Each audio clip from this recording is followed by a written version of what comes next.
Голосование в конкурсе «Нарисуй движа» завершено. Подписчики группы Юргана ВКонтакте выбрали персонажа, который будет учить правилам дорожного движения детей в роликах нашего телеканала. Лучшего героя нарисовала 10-летняя Анфиса Ануфриева из 16-й школы. Ее работа набрала 239 голосов.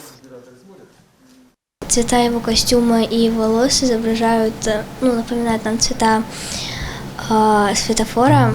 Сам его цвет костюма он зеленый, и на груди у него изображена буква «Д» и стрелка. Мне очень приятно, и вот когда я узнала, что я выиграла в этом конкурсе, я вообще была в полном шоке.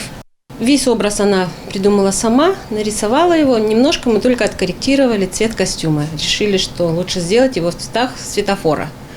А так самостоятельно она.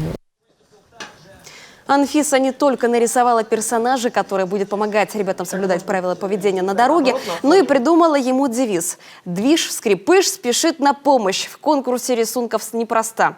Могли принять участие только юные художники. Своего героя дети будут понимать лучше. Так считают организаторы конкурса. Для выбора героя, который будет участвовать в телевизионном проекте, так называемый «Движ», было подготовлено положение, которое было направлено в управление образования города Сыктывкара, и в котором приняли учащиеся почти, можно сказать, всех общеобразовательных школ города Сыктывкара. Всего поступило на конкурс 55 работ, из которых жюри выбрало 10 работ. Вот уже из этих 10 выбрали победителя «Движа» и «Движа» зрительских симпатий. Как оказалось, что получилось так, что это одна работа. Именно так работы Анфисы выбрал и Юрган, и подписчики нашей группы ВКонтакте.